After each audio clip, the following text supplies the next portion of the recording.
Hello students, ये जो image आपको स्क्रीन पर दिखाई दे रही है, क्या इस इमेज को और अपनी सिचुएशन को आप आपस में रिलेट कर पा रहे हो? क्या इस वक्त आपके दिमाग में भी ऐसा ही डर है कि यार मैंने अभी तक नबार्ड की प्रिपरेशन स्टार्ट भी नहीं करी है, 2025 का एग्जाम तो आने ही वाला है, क्या मुझसे तैयारी हो भी पाएगी या नहीं हो पाएगी? और अगर मैं अंडर प्रिपेयर्ड हूँ, अनप्रिपेयर्ड हूँ, तो क्या मुझे अपनी एग्जाम की प्रिपरेशन जो है वो डिले कर देनी चाहिए, अटेम्प्ट जो है वो 2026 में देना चाहिए, करना क्या चाहिए? और अगर इन सब चीज़ों की वजह से आपके अंदर एक फियर है, एक एंग्जाइटी है, एक डर है जो आपको ठीक से प्रिपेयर नहीं करने दे रहा है, जो आपको ठीक से सोचने नहीं दे रहा है कि आपको एग्जैक्टली करना क्या चाहिए, तो students this video is for you. इस वीडियो को आप लास्ट तक प्लीज देखिएगा, बहुत ज्यादा लंबी नहीं होगी, लेकिन इसके अंदर हम यही सारी चीजें डिस्कस करेंगे कि पहली बात तो ये चीज हो क्यों रही है और इससे बाहर आने का क्या तरीका है, क्या प्लान होना चाहिए, आपको अटेम्प्ट 2025 में देना भी चाहिए या नहीं देना चाहिए, और अगर आप 25 में दे रहे हैं या 26 में दे रहे हैं तो आपकी क्या स्ट्रैटेजी होनी चाहिए, क्या आपका प्लान होना चाहिए। हम इन सारी चीजों के बारे में डिस्कस करेंगे ताकि इस वक्त जो आपके दिमाग में ये एक मेंटल हिंड्रेंस बने हुए हैं, जो आपके इमोशंस ही आपको आपकी फुल पोटेंशियल देने से रोक रहे हैं, आप इन सारी चीजों के साथ डील कर सको, इसके लिए ये वीडियो है। तो स्टूडेंट, सबसे पहला सवाल ये उठता है कि आखिर ये हो क्यों रहा है। तो देखो, जो भी चीज आप इस वक्त महसूस कर रहे हो, इट इज कंप्लीटली नॉर्मल, ये बिल्कुल एक ह्यूमन सिनेरियो है जहां पर आपके अपने ही दिमाग के दो सिस्टम्स, प्री फ्रंटल कॉर्टेक्स और लिम्बिक सिस्टम, आपस में एक जंग पे छिड़े हुए हैं।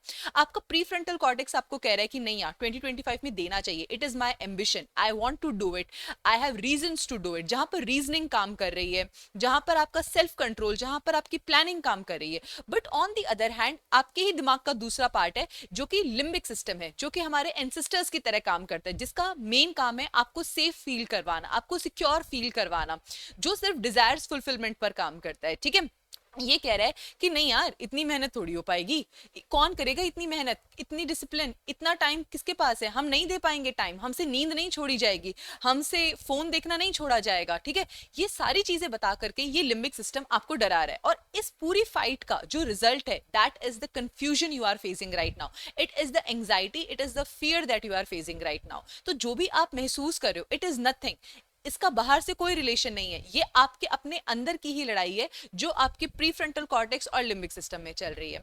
अब सवाल ये उठता है कि अगर ये चल भी रहा है तो आगे हमें क्या करना चाहिए, क्या इससे बाहर आने का कोई तरीका है भी, या हम इसी कंफ्यूजन में चलते रहेंगे?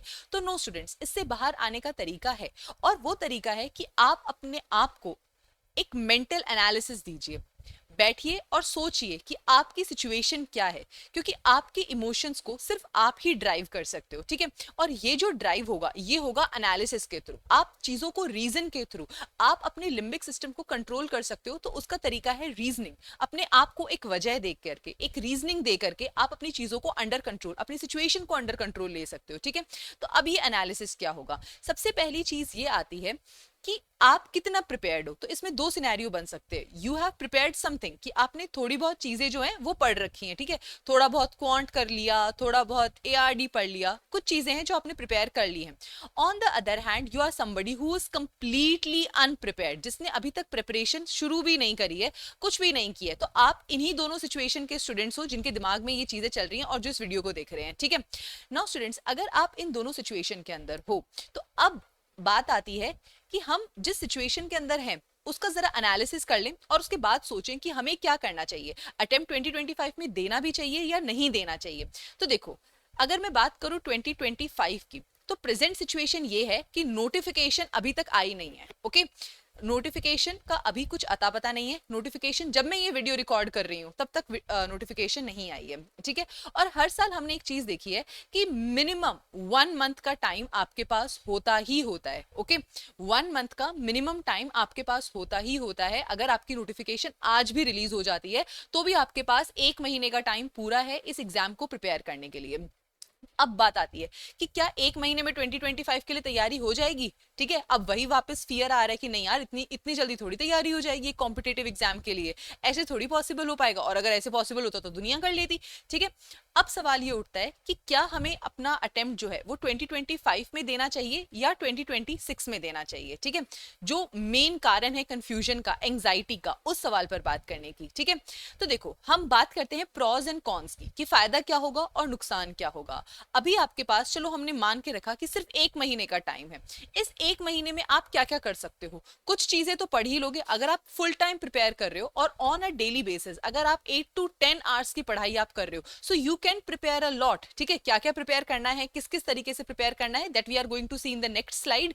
लेकिन आप कुछ चीजें तो प्रिपेयर कर ही लोगे इस 2025 के अटेम्प्ट में। ठीक है, उसके बाद जब आप एग्जाम देने जाओगे, ठीक है, you will get a real life exam situation. ठीक है, चाहे आप जितने भी मॉक टेस्ट लगा लो, लेकिन जो रियल लाइफ एग्जाम सिचुएशन होती है वो एग्जाम में जाकर ही पता चलती है। ठीक है, तो पहली बात तो आपको इस बात का एक्सपीरियंस होगा कि एग्जाम जो है वो दे करके कैसा लगता है। ठीक है, किस तरीके का पेपर होता है, किस तरीके का माहौल होता है, क्या आपका मेंटल फ्रेमवर्क होता है, इन सारी सिचुएशंस का आपको पता चल जाएगा अगर आप पेपर देने जाते हो। दूसरी चीज, यहां पर आपको ये समझ आ जाएगा कि जो प्रिपरेशन आपने अभी तक करी है, ठीक है, इस एक महीने में जिस शिद्दत के साथ आपने प्रिपरेशन करी है, वो प्रिपरेशन स्टैंड कहां करती है, आप इस वक्त कहां स्टैंड करते हो, आपको ये चीज पता चल जाएगी। ठीक है, नाउ अगर यही प्रिपरेशन, ठीक है, आपने सॉरी यहां पर आपने एग्जाम दे लिया और ये दो प्रॉज जो हैं ये आपको समझ आ गए, इसके बाद में आती है रिजल्ट की बारी। अब रिजल्ट के अंदर अगेन दो ही सिचुएशंस होंगी। पहली बात तो या तो आप फेज 1 क्लियर कर लोगे या फेज 1 नहीं क्लियर करोगे। अगर आप फेज 1 नहीं क्लियर करते हो, जिस बात का आपको सबसे ज्यादा डर है, तो क्या होगा, यही सेम प्रिपरेशन जो है ना, आप इसको 2026 के लिए अटेम्प्ट कर लोगे। बट अब मैं आपको बताती हूँ कि इसका नुकसान क्या है। इसका नुकसान ये है कि अगर आपने 2025 में कुछ भी प्रिपेयर नहीं किया और आप जंप कर गए कि नहीं यार 2026 में तैयारी करेंगे, then let me tell you कि जो सिचुएशन आपकी एक साल पहले थी, you are going to be at the same situation. हर साल यही होता है कि नहीं यार इस साल तैयारी अच्छी नहीं है, अगले साल कर लेंगे, इस साल तैयारी अच्छी नहीं है, अगले साल कर लेंगे, और ऐसे ही साल दर साल टाइम बीतता चला जाता है और आपका रिजल्ट कभी भी नहीं आ पाता, which is the situation with most of the students, with most of you. ठीक है, तो बेटर सिचुएशन ये है कि आप अपने लिए अपनी सिचुएशंस का कंट्रोल अपने हाथ में रखो। अभी जितना प्रिपेयर कर सकते हो उतना प्रिपेयर करो, please don't delay the things, because अगर आप डिले किया, अगर आपने डिले किया चीजों को, कुछ भी नहीं होगा, आप फिर से लीनियंसी के मोड में चले जाओगे। आप फिर से कहोगे नहीं यार अभी तो 12 महीने का टाइम है, कर लेंगे आराम से। हर साल यही तो होता आता है, हर टाइम जब भी हमारे पास एक्स्ट्रा टाइम होता है हम इसी तो लीनियंसी के मोड में चले जाते हैं कि नहीं यार टाइम है कर लेंगे, नहीं यार टाइम है कर लेंगे, और जब लास्ट सिचुएशन आती है तो हमारा दिमाग हमें कहता है नहीं अब तो टाइम नहीं है, अब अगले साल कर लेंगे। यही साइकिल है जो कंटिन्यू हुए जा रही है, हुए जा रही है, हुए जा रही है। अब इस साइकिल पर स्टॉप लगाने का तरीका क्या है? इस साइकिल पर स्टॉप लगाने का तरीका यही है कि आप 2025 का पेपर देने जाइए। आई अंडरस्टैंड कि आप अनप्रिपेयर्ड हो, आपने चीजें तैयारी नहीं करी है, ठीक है, आपका सिलेबस अभी तक कंप्लीट नहीं हुआ है, आपके पास टाइम बहुत कम है। स्टिल मैं आपसे कहूंगी कि आप जाइए और पेपर देकर आइए। आप जाओगे, आपको पता चलेगा एग्जाम कैसा होता है, आपको समझ आ जाएगा कि आप प्रिपरेशन में कहां स्टैंड करते हो, कौन से एरियाज हैं जहां पर आपको इंप्रूवमेंट करनी है। प्लस इस एक महीने में जो आप पढ़ाई करोगे, वही सेम सिचुएशन, वही सेम पढ़ाई के साथ आप 2026 में ज्यादा मोटिवेटेड फील करके, ज्यादा डिसिप्लिन फील करके एंटर कर पाओगे। So that is the mental analysis that you have to give yourself. अपने दिमाग को सिर्फ इतनी बात समझाओ कि इट्स ओके। ज्यादा से ज्यादा क्या होगा, मेरा नहीं क्लियर होगा तो वो तो वैसे भी नहीं हो रहा, अगर मैं 2025 में अटेम्प्ट नहीं भी दे रही तो भी मेरा नहीं क्लियर हो रहा। तो अपने दिमाग को सबसे पहली बात यही समझाओ कि इट्स ओके, जो भी रिजल्ट होगा वो देख लिया जाएगा। फिलहाल मेरे हाथ में क्या चीज है, आपके हाथ में ये एक महीना है जिसको आप यूटिलाइज कर सकते हो और यूटिलाइज करके अपना बेस्ट अटेम्प्ट दे सकते हो। ठीक है, so please give yourself this reasoning कि it's okay, I don't have to attach myself to the result, I just have to attach myself to the hard work that I can do. ठीक है, that is what you have to tell yourself. Now I think इस analysis के बाद में अब आप थोड़ा सा काम महसूस कर रहे हो, पहले से आपको चीजें थोड़ी सी क्लियर हुई होंगी, you are feeling better.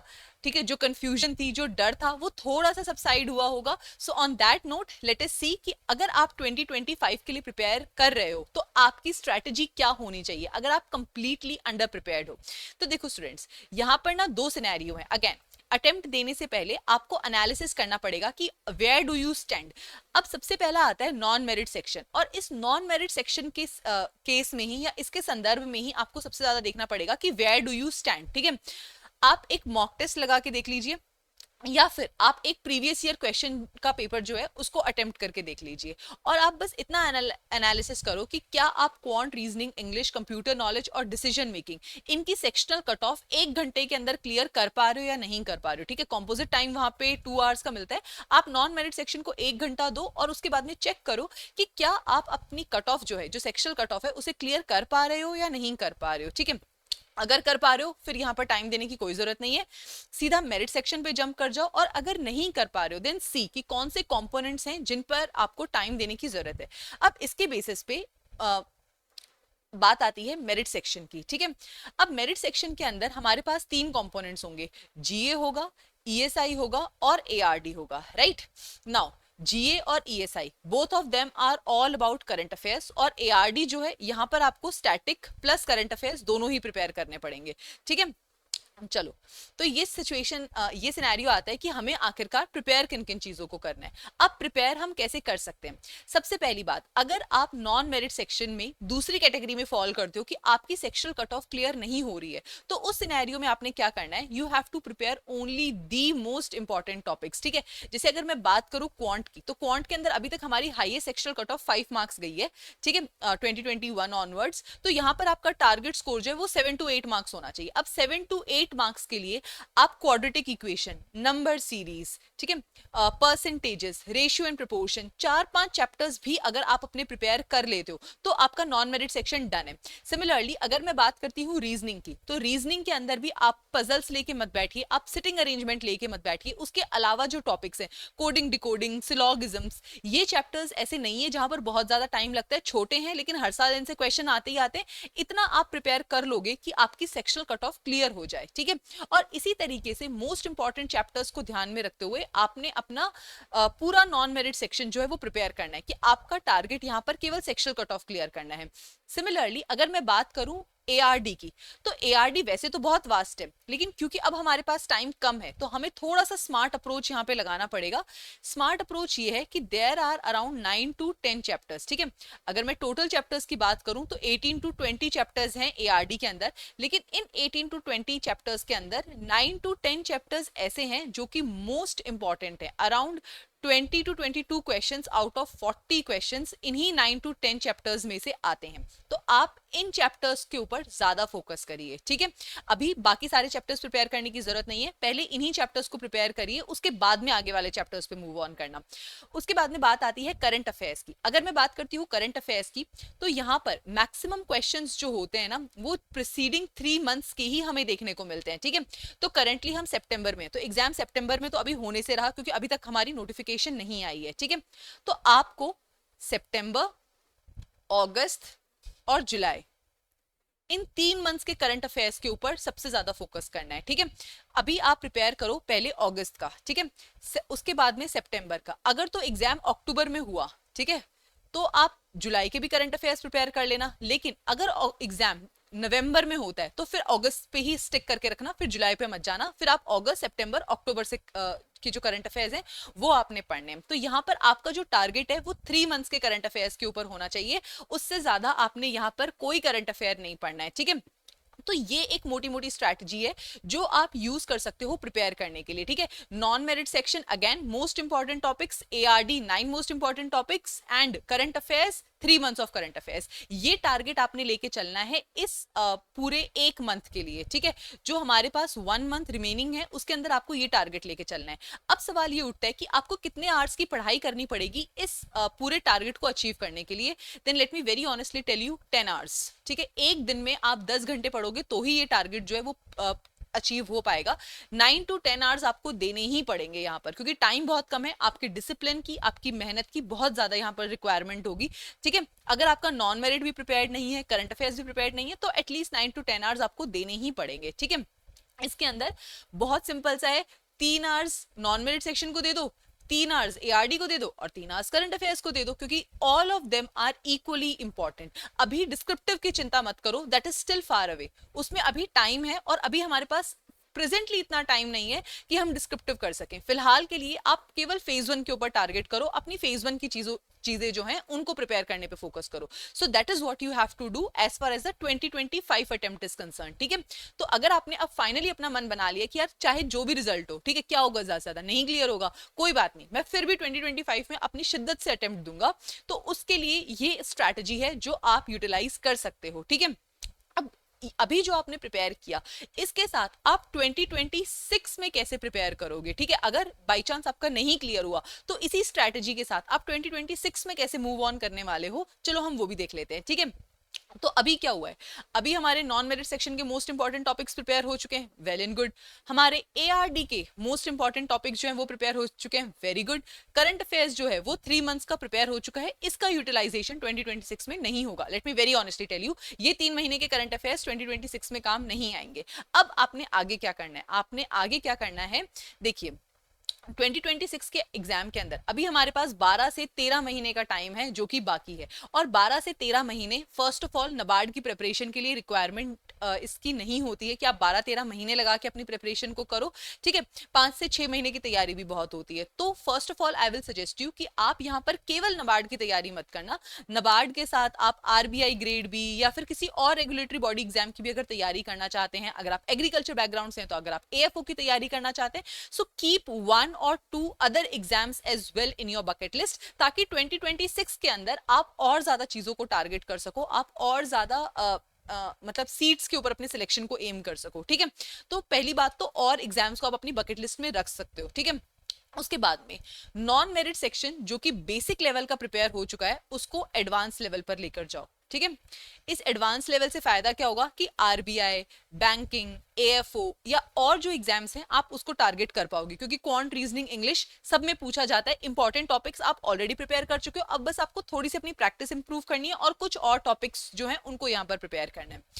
ARD के रिस्पेक्ट में आपको क्या करना है, एआरडी के रिस्पेक्ट के अंदर यहाँ आपको जो आपने 9 to 10 चैप्टर्स किए थे, उसके अलावा जो रिमेनिंग 9 to 10 चैप्टर्स अब रह गए, क्योंकि मैंने आपको बताया कि 18 to 20 चैप्टर्स अराउंड हमारे हैं एआरडी के अंदर, तो आप जो रिमेनिंग चैप्टर्स हैं उनको यहाँ पर कवर करोगे, ठीक है। प्लस एआरडी का जो डिस्क्रिप्टिव पार्ट है उसके लिए आपको तैयारी करनी है, क्योंकि अभी तक आपने जो ये चैप्टर्स थे ये केवल ऑब्जेक्टिव पर्सपेक्टिव से पढ़े थे, अब आपको इनको एनालिटिकल पर्सपेक्टिव से भी पढ़ना है, ताकि जो आपका डिस्क्रिप्टिव पार्ट है वो भी साथ के साथ प्रिपेयर्ड हो, ठीक है। So that is what you have to do as far as the ARD is concern. रही बात करंट अफेयर्स की, करंट अफेयर्स को 2025 में तो हाथ भी नहीं लगाना। अगर आप नबार्ड 2026 के लिए अटेम्प्ट कर रहे हो तो सीधा फेब्रवरी और मार्च में जाके आपको करंट अफेयर्स को पढ़ना है। उससे पहले आप अपना ईएसआई का स्टैटिक पार्ट जो है, अगर आप ईएसआई में बहुत वीक हो तो ईएसआई का स्टैटिक पार्ट जो है उसे कंप्लीट करो, ऑब्जेक्टिव के लिए भी, डिस्क्रिप्टिव के लिए भी, ठीक है। तो ये सारी प्रिपरेशन है जो आप 2026 के लिए करोगे। And as I have told you कि ये वो प्रिपरेशन नहीं है जिसके लिए आपको 12 से 13 महीने लगे, ठीक है। इस प्रिपरेशन को आप कम टाइम में भी कर सकते हो, तो इसके लिए प्लीज हो सके तो आरबीआई जो है उसको साथ में ले लो, या कोई और बैंकिंग एग्जाम है, एसएससी का है या एएफओ का है, कोई भी एग्जाम जो है उसे साथ में टारगेट जरूर कर लेना, क्योंकि इतना ज्यादा टाइम की रिक्वायरमेंट नहीं होगी, दैट टू जब आप ऑलरेडी 1 महीने में इतनी सारी चीजें कवर कर चुके हो, ठीक है। सो आई होप स्टूडेंट्स, ये जितना भी डिस्कशन हमने किया इसके साथ आपको अभी तक ये चीजें समझ में आ गई कि आप अगर 2025 के लिए प्रिपेयर कर रहे हो तो आपको किस माइंडसेट के साथ मूव ऑन करना है, उसी प्रिपरेशन को आप 2026 में कैसे लेके जाओगे। सो आई होप कि इस सारी डिस्कशन के बाद आपके दिमाग में जो फियर था, जो डर था कि आप अंडर प्रिपेयर्ड हो, आप अनप्रिपेयर्ड हो, पता नहीं होगा भी या नहीं होगा, पता नहीं क्या होगा, इस साल देना चाहिए, अगले साल देना चाहिए, ये सारे डाउट्स जो थे आई होप वो अब रिजॉल्व हो गए होंगे। बट द क्वेश्चन अराइजेस कि जो अभी मैंने यहाँ पर आपको 5-10 मिनट का ज्ञान पेला, इससे हो जाएगा क्या? अब इसके बाद में आपको कभी डर नहीं लगेगा क्या? आपका लिम्बिक सिस्टम कभी आपको दोबारा नहीं पुकारेगा? ऐसा बिल्कुल नहीं होने वाला है students, it is easier said than done, ठीक है। आपने आज ये वीडियो देख ली, right now you must be feeling motivated like anything, आपको बहुत ज्यादा मोटिवेशन फील हो रहा होगा और आपको लग रहा होगा अब तो मैं दुनिया फतेह कर लूं, ठीक है। But let me tell you, कल की सुबह ही देख लेना, ज्यादा दूर जाने की जरूरत ही नहीं है, कल की सुबह ही देख लेना, आपका मोटिवेशन फिर नीचे आ जाएगा, आप फिर बुक्स ओपन करोगे, आपको फिर समझ में नहीं आएगा, आपको फिर डर लगेगा, यार सेक्शनल कट ऑफ तो इतनी जा रही है, मेरे तो क्वांट में नंबर नहीं आ रहे, एआरडी कैसे पढ़ूं, ये याद नहीं हो रहा, एआरडी में तो डेटा बहुत है, करंट अफेयर्स में डेटा बहुत है, आपको फिर डर लगेगा और आपको फिर लगेगा यार छोड़ देते हैं, अगले साल करेंगे, आप फिर लीनियंसी के मोड में चले जाओगे, फिर एग्जाम डिले करने का मन करेगा, ठीक है। अब इस सिचुएशन के अंदर क्या करना चाहिए, then let me tell you students, चाहे आप इस वीडियो को देख लो या इसके बाद में आप 100 और वीडियोस को देख लो, बात आपसे हर कोई यही कहेगा जो आज मैंने यहाँ पर कही है। तो अब क्या किया जाए? अब किया ये जाए कि डोंट लुक फॉर मोटिवेशन, आप मोटिवेशन के पीछे मत भागिए, मोटिवेशन ने आज तक कभी किसी का भला नहीं किया, ठीक है। If you really want to chase something, chase the discipline, आप अपना एक रूटीन सेट कीजिए, अपने टारगेट्स को सेट कीजिए एंड अचीव इट, सिर्फ इतना ही आपने अचीव करना है। मैं अभी एक बुक रीड कर रही थी by some very good psychologist, और उस बुक के अंदर डिसिप्लिन की एक बहुत ही अच्छी डेफिनेशन लिखी हुई थी, when you do what you have to do, at what time you have to do, and how you have to do, whether you like doing it or not, that is discipline. जब जो करना है, जैसे करना है, जिस वक्त करना है, आप उस काम को करिए, चाहे आपका करने का मन हो या ना मन हो, वही डिसिप्लिन है, और कोई डिसिप्लिन नहीं है। आप जब क्वांट सॉल्व करोगे, आपको चीजें मुश्किल लगेंगी, आपसे क्वांट सॉल्व नहीं होगी, आपको डर लगेगा, और आपका मन आपसे कहेगा कि अगले साल के लिए डिले कर दें। ट्रस्ट मी, अगले साल सिर्फ डिले कर देने से क्वांट थोड़ी अच्छी हो जाती है। क्वांट अच्छा करने के लिए आपको मेहनत करनी पड़ेगी। नहीं क्वेश्चन सॉल्व हो रहा, सोचो कि कहां पर मैं अटक रही हूं, ठीक है? क्या मुझे कॉन्सेप्ट नहीं आता? क्या मेरी स्पीड कम है? क्या मैं सिली मिस्टेक्स कर रही हूं? What is the reason? Find out this reason and work on it. ऐसे ही जब आप कदम कदम कदम कदम पे काम करते चले जाओगे, let me tell you students, you are going to master the things you are working on. And I am the living example of this. I was denied admission in my school because I got a 0 in mathematics, and then I improved and I topped my school with 95 marks in mathematics in class 12th. So students, it is not about कि आप चीजों को किस तरीके से work कर रहे हो। अगर आप डिले करते जाओगे, they are not going to happen anytime. Here you only have to see where are you lacking and keep improving them. ठीक है? डर लगेगा, एंजाइटी होगी, बट अगेन आपने बार बार अपने आप को समझाना है, बार बार अपने आप को वहीं पे बैठना है। डोंट टेक एस्केप रूट्स, ठीक है? गाने सुनने उठ गए, ब्रेक ले लिया, पढ़ाई डिले कर दी, ये सिर्फ एस्केप मैकेनिज्म्स हैं। इससे आपको कभी मोटिवेशन नहीं मिलेगी, इससे आपका कभी भला नहीं होगा। रिमेन सीटेड, जिस सीट पे बैठे हो वहां बैठे रहो और सोचो कि क्या दिक्कत हो रही है, and work on it. That is the only way of success, और कोई तरीका नहीं है। उसके बाद में डिसिप्लिन रहना अगेन बहुत ज्यादा मुश्किल होने वाला है, अभी बता रही हूं, क्योंकि आपको लगेगा अरे तो बहुत आसान है। कुछ भी आसान नहीं है इस दुनिया में। अगर कोई चीज सबसे ज्यादा मुश्किल है, then that is remaining discipline. But students, let me tell you कि जो डिसिप्लिन का वेट होता है ना, वो बहुत कम होता है as compare to the weight of regret. आज आपने डिले कर दिया, लेट मी टेल यू, अगले साल आपको फिर लगेगा कि यार उस टाइम पे पढ़ लेते, उस टाइम पे थोड़ी मेहनत कर लेते, तो शायद 2025 में पेपर निकल जाता, शायद 2026 में ही पेपर निकल जाता, ठीक है? So please get into this habit of discipline rather than delaying things and then regretting them later, right? And last but not the least, हमने शुरुआत यहां से करी थी, it is easier said than done. Yes, of course it is easier said than done until you do it. Once you start doing it, actually things become easier. उसके बाद चीजें अपने आप आसान हो जाती हैं. You will fall in love with yourself. अभी क्या रील देख देख के डोपामीन मिल रहा है, you will hate watching reels. मन भी नहीं करेगा रील्स देखने का. You will feel that burst of dopamine जब आप ऐसे टिक करोगे ना कि आज का टारगेट अचीव हो गया, आज का टारगेट अचीव हो गया, then find yourself feeling motivated. उसके बाद देखना क्या मोटिवेशन फील होगी, उसके बाद देखना कि क्या मेहनत करने का मन करेगा, क्या डोपामीन फील होगा, क्या बढ़िया नींद आएगी रात को। एंड ये सब सिर्फ मैं ज्ञान पेलने के लिए नहीं कह रही हूँ, और शायद आपको लगे भी कि मैम आपका खुद का तो कुछ हुआ नहीं, आप कैसे बोल रहे हो। हाँ, मेरा सिलेक्शन नहीं हुआ, let me tell you, but ये सारी चीजें मैंने खुद टेस्ट करी हैं, अपने आप एक्सपीरियंस करी हैं, उसके बाद बोल रही हूँ। उसके अलावा मैं इतने कन्विक्शन के साथ शायद कोई भी बात नहीं बोल पाती, and that is why I am saying all this to you. So I hope students, इन सारी चीजों के बाद में अब आपको एक बहुत ही क्लियर आइडिया मिल गया होगा how you should approach this exam, how you should approach the things which are important for this exam. Now, those of you who want to get clear access to the decoded syllabus, to the previous year questions, to the eligibility criteria, to the cutoffs of this particular exam, so for all of you, we have beautifully curated this guidebook, and the link to download this guidebook, it is available in the description box below. Free of cost it is there, you can download it and get access to all of that. Now students, if you are interested in having any of the paid mentorship for this exam, then you can visit our website edutab.in. Here we have dedicated courses for the NABARD grade examination.